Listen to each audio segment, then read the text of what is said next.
इथं घेतलेला आहे कांदा, मिरची,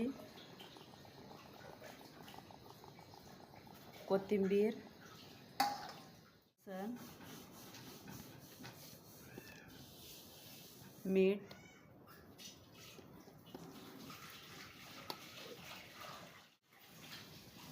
हळद.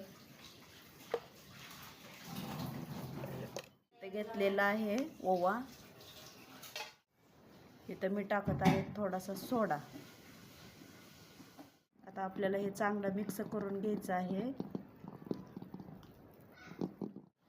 आता इथं मी सगळं मिक्स करून घेतलेलं आहे. आता मला बनवायचं आहे कांदा भजी. व्हिडिओ कंटिन्यू बघत राहा. व्हिडिओ आवडल्यास लाईक करा, सबस्क्राईब करायला विसरू नका.